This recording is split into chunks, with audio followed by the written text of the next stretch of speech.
Okay, so welcome to Pieces of China, a series that tells the story of China one object at a time. I'm Dinda Elliott, the Director of Programs at China Institute, and we are thrilled to have Derek Sandhaus, one of the world's leading experts on Chinese spirits, with us today. Derek has published several books on Chinese history and culture, including, most importantly today, Drunk in China, Baijiu and the World's Oldest Drinking Culture, and Baijiu, The Essential Guide to Chinese Spirits.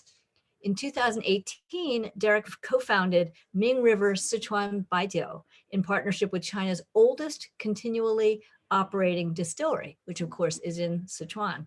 So this distilled spirit called Baijiu was already developed by the Ming dynasty, but any business person will tell you that nary a deal can be sealed without a flurry of Baijiu shots and bleary-eyed drunken toasts. So Derek, welcome.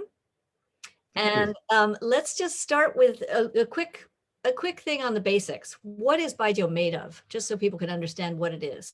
So Baijiu is made from three basic ingredients. You have grain, usually we're talking about sorghum as the base grain for Baijiu, and a little fermentation agent called chu, which has wild yeast and other microorganisms, and water. So Baijiu uses really three ingredients and no artificial additives.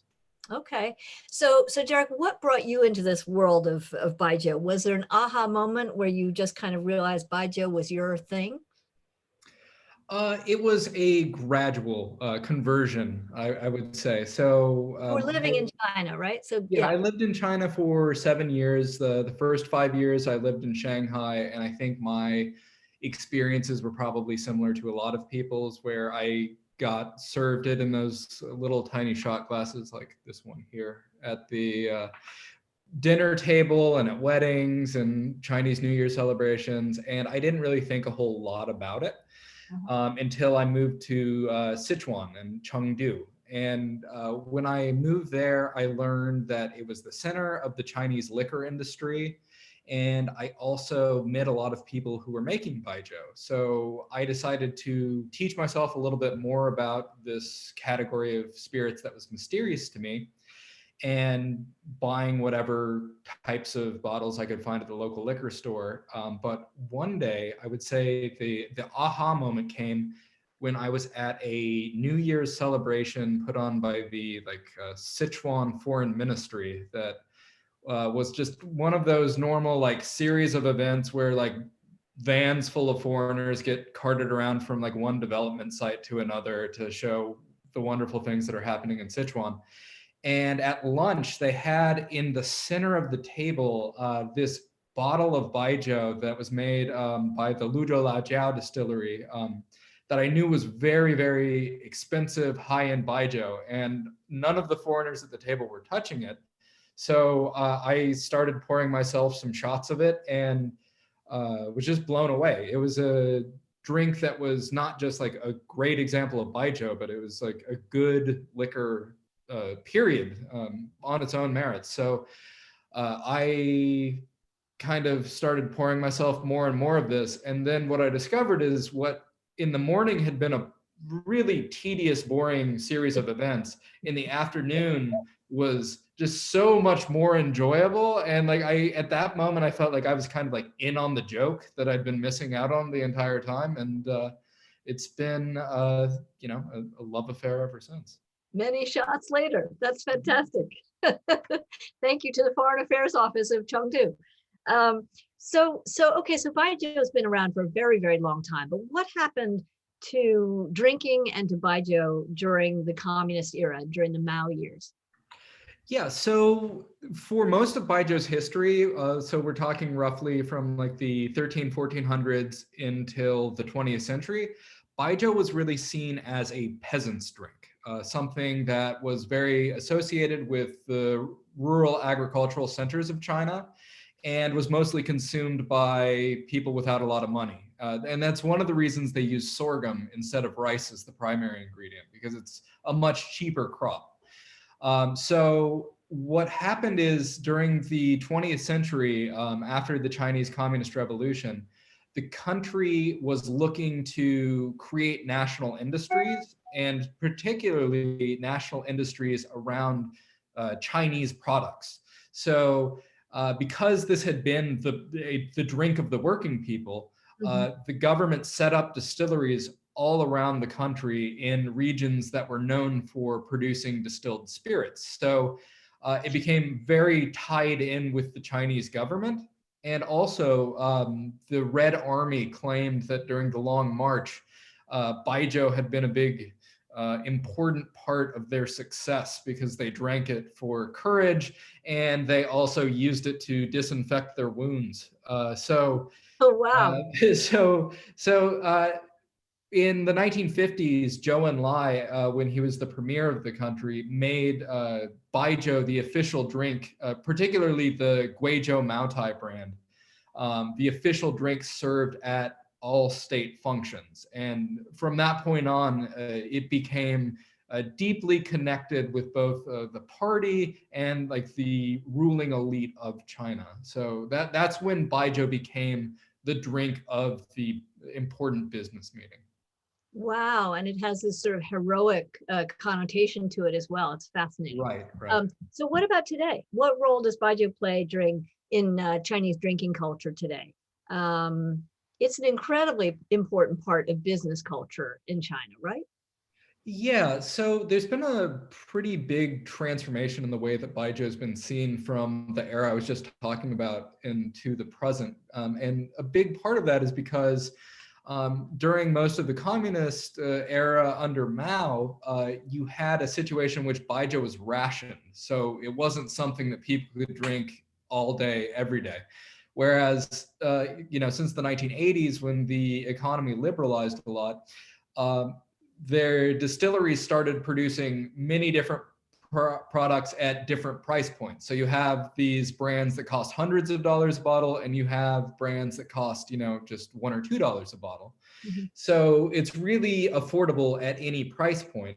And a lot of these ancient drinking rituals, the drinking games, the toasting at, important dinners, that was all developed when Chinese liquor was a lot weaker than Baijiu. So what's happened is you have a culture today where anyone can afford Baijiu, and it's often served at every business meeting. So it's gotten a lot more kind of focused on binge drinking, for lack of a better word. And it can get quite rowdy, and it leads to many like public health implications that the government has tried to curb in recent years. So one of the things that's happened since Xi Jinping has become president is he has forbid the government from purchasing Baijiu, which has radically shifted the Baijiu market in China.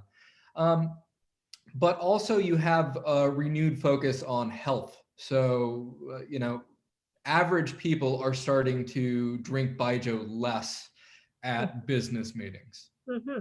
So the forbidding of government purchases of Baijiu, is that connected to the crackdown on corruption, or what's that all about? Yes, absolutely. So one of the reasons that the government decided to take this measure is because, as I said, Baijiu used to be rationed, and it used to be very cheap. So a bottle of Guizhou Maotai that in 1980 cost, I don't know, like 80 cents, might now cost $300. So when the government was buying it at 80 cents a bottle, it didn't attract much attention. But when the government was buying cases of this thing that was costing thousands of dollars, you had a situation where by the early 2010s, the government was supposedly spending more money on food and drink than they were on national defense.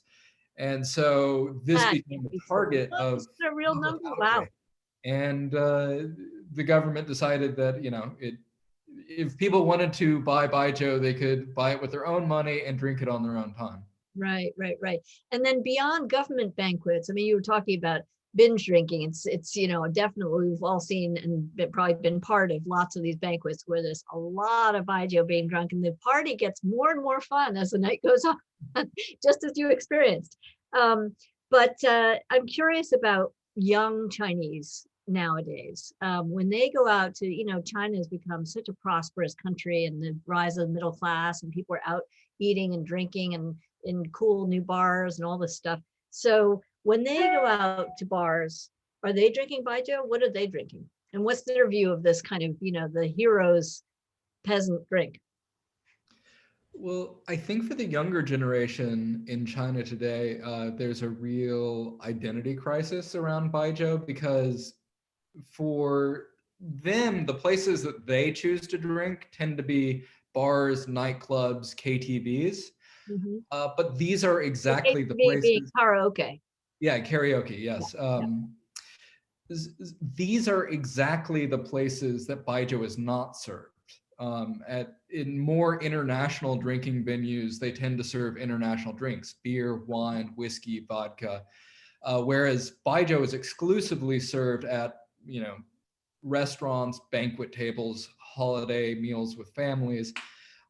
So you don't really see much overlap between where young people like to drink and the traditional setting of Baijiu. And this has led to this issue where Baijiu is very much perceived as kind of like someone's father's or grandfather's drink, where it's not very cool. And as a result, a lot of Baijiu distilleries in the last 10, 15 years have started creating products specifically for younger generations, maybe with cooler packaging, with lower ABVs, and by ABVs, I mean alcoholic strength, Got it. and with flavors added to the products to make them, more like a Bacardi Breezer or Smirnoff Yes, Ice or yes. There's a one of those similar thing club here in the drinks. States. Yeah. Yeah. Hmm. Huh. So why don't the bars, decide, hey, Baijiu is cool and we're going to start pouring Baijiu?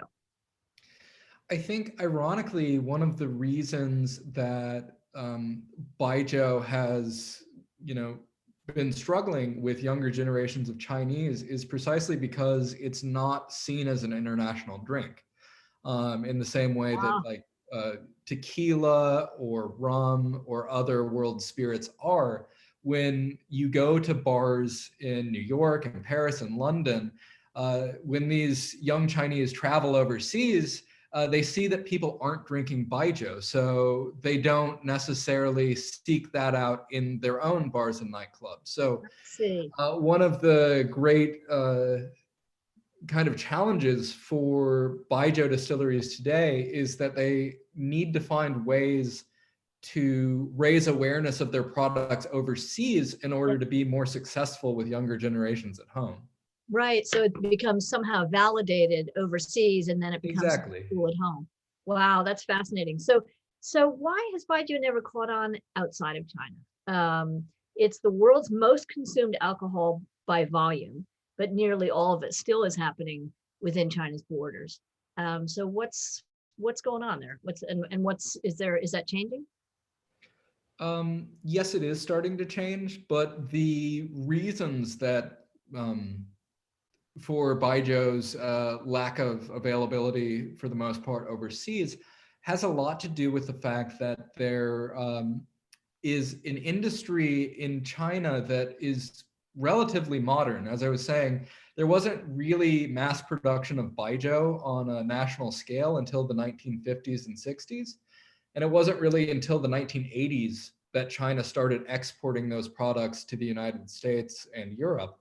So on the one hand, it's very new, and on the other hand, it's not very well understood outside of China. Mhm. With any new type of drink or food, you really need a concerted effort to educate the public on how it's consumed, where it comes from. And Baijiu is a category of spirits that has a really dazzling array of variety. Mhm. So in China, Baijiu doesn't just refer to one drink. There's actually 12 different drinks that are all called Baijiu, and they taste very different from one another. So there's a pretty significant educational hurdle before you can get there. And then on top of all of that, it doesn't receive a lot of promotion from the diaspora Chinese community overseas because, for whatever historical reason, the parts of China that most people came from who immigrated to the U.S. and Europe tend to be on the southeastern coast of the Mhm. country. Mhm.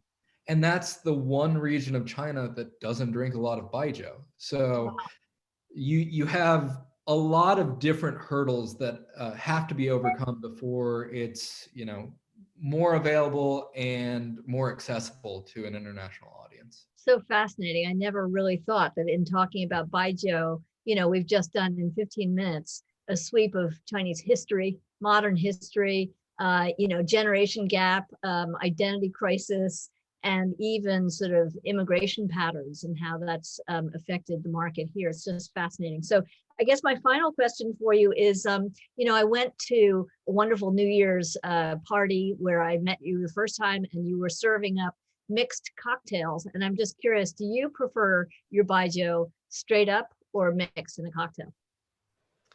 Well, I like it the old-fashioned way. I like to be sitting in a crowded, loud table with piles of delicious Sichuanese food and a big bottle of Baijiu in the center of the table. But I understand that that way of drinking is something that's not intuitive to a lot of people outside of China. So one of the ways that we introduce Baijiu to new audiences is often serving it in cocktails. And while this is certainly like not a traditional serving of Baijiu, I think it's very much in keeping with the culinary tradition of Baijiu, where in China, you never drink Baijiu by itself. You're always pairing it with other flavors, whether that's the food on the table or whether that's, goji berries and plums and other things that you're infusing into the Baijiu. Alcohol in China is something that is never meant to be served with its own flavors. So I'm hoping that cocktails can be a way that more people will become aware of this and can gain an appreciation for the neat shots of Baijiu that they will enjoy in the future. Definitely. I prefer it straight up myself too. So I'll definitely drink a shot with you in the future. So unfortunately our time's up, but we really hope we'll get Derek back again, hopefully to help us celebrate our physical reopening at China Institute with some Baijiu in person. So we're looking forward to that, Derek. And thank you all for tuning in. I want to encourage you all to please become members of China Institute, because your membership allows us to bring great, wonderful speakers like Derek. Derek, we want to, I finally, before we say our final farewell, I do want to plug one very wonderful program we have next week, which is on Wednesday, March 17th. We have the third of our really blockbuster series on the Forbidden City at 600.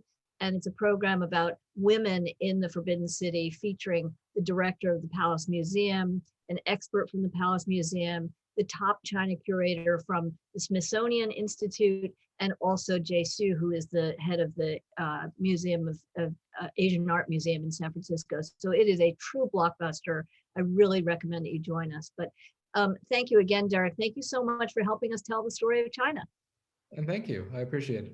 We hope to see you again soon. Bye. Thanks for tuning in.